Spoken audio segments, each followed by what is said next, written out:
You attended the hearing just now. What are your expectations? Excuse me, थोड़ा इसको नीचे कर लीजिए प्लीज। तो एक तो मुझे बहुत खुशी हो रही है इस मामले में कि आज हम जिसको इंसाफ का मंदिर कहा जाता है, मैं उसके सामने खड़ी हूँ। मेरे लिए आज बहुत ही पहली बार मैं आई हूँ और मेरे लिए बहुत मुश्किल है यहाँ रहना, इस वक्त बात करना, क्योंकि आज सुनवाई हो रही है 370 के ऊपर, जो हमारे लिए एक जज्बाती मुद्दा है। It's not only a legal thing for me, it's for majority of the people of Jammu and Kashmir, it's a emotional issue. And finally after 4 years इंतजार करने के बाद आज इसकी हेयरिंग हो रही है।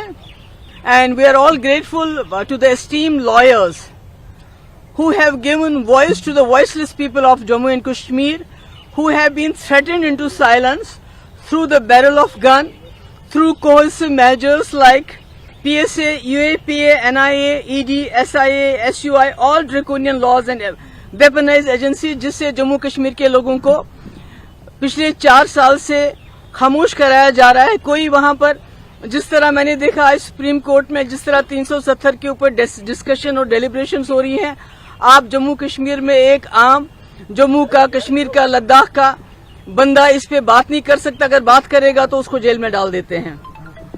तो जो आज discussions and the debates that are the arguments that are going in the supreme court, that has exposed the ruling party BJP how they misuse their brute majority in the parliament to subvert the Indian constitution, and thus desecrating the parliament, which is known as the temple of democracy। यानी temple of democracy को भी इन्होंने एक हिसाब से अपवित्र कर दिया। अपने ब्रूट मेजॉरिटी से एक ऐसा कानून लाया, एक ऐसे कॉन्स्टिट्यूशन को सबवर्ट किया, जिस कॉन्स्टिट्यूशन ने जम्मू कश्मीर के लोगों को एक स्पेशल स्टेटस दिया था। आज उसको भी इन्होंने अपने जो वोट की खातिर बिना किसी मतलब के अनकॉन्स्टिट्यूशनली उसको खत्म कर दिया। टुडे आज हमारा special status is not on trial. Let me be very clear about it.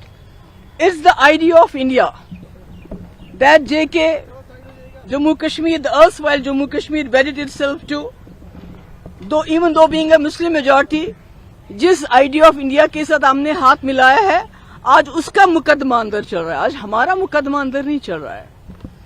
It's the constitution of this country जिसने हमें गारंटीज दी कि being a unique state, having a unique identity, जिन्होंने हमें इंश्योर किया, they give them certain safeguards कि हमारी identity जो है वो बरकरार रहेगी। That constitution of India is on trial. It is the judicial system of this country which is the custodian of the rights of people of India, including Jammu and Kashmir. That's on trial. It is a democratic system, जिसको हम कहते हैं we are the mother of democracy, जिसमें the will of the people is supreme। यानी लोग क्या चाहते हैं, ये वही लोग हैं, जम्मू कश्मीर के लोगों की वही will है, जिन्होंने 1947 में being a Muslim majority state, उसके बावजूद पाकिस्तान को दरकरार करके अपनी मर्जी से इस मुल्क से हाथ मिलाया। आज उस डेमोक्रेसी का भी मुकदमा अंदर चल रहा है। इट्स द ट्रस्ट जो लोगों ने, जम्मू कश्मीर के लोगों ने भरोसा किया कि हमें पाकिस्तान के साथ नहीं जाना है, हमने एक जमहूरी सेक्युलर मुल्क के साथ हाथ मिला के अपनी आइडेंटिटी को मेंटेन करना है। और ये वो ट्रस्ट है जो उन्होंने हिंदुस्तान के लोगों पे किया, यहाँ की लीडरशिप पे किया। आज उस भरोसे का भी जो है अंदर मुकदमा चल रहा है। आप लोगों को याद होगा, आप याद नहीं होगा, पढ़ा होगा आप लोगों ने कि पूरे मुल्क के लोग जिस वक्त जम्मू कश्मीर पे पाकिस्तान के हमलावर आ गए, तो जम्मू कश्मीर के लोगों ने निहत्ते हाथों से लड़ा। और उस वक्त हिंदुस्तान की आर्मी भी आई हमारी मदद के लिए। और उस वक्त हिंदुस्तान के लोगों ने ये देखा कि जो जम्मू कश्मीर के लोगों की मर्जी है, that should not be subverted. आज उसी जम्मू कश्मीर के लोगों की मर्जी का जो है, उसका डेमोक्रेसी का इम्तिहान है कि क्या करेंगे।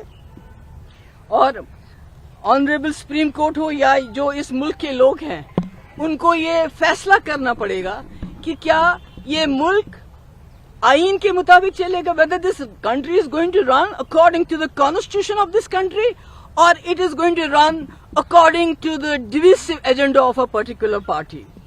I know, मुझे मालूम है कि जो ruling party है वो सब कुछ कर, they are trying to do everything to justify their bizarre arguments. जैसे इन्होंने एक argument तो, because unfortunately there are loopholes in each and every legal system, और शायद that is the reason why rapists, murderers, criminals are roaming free.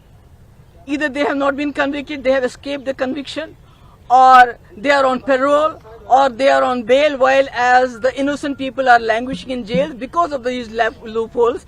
I'm sure BJP is going to take advantage of that, those loopholes, to justify them their unconstitutional action. So my point is that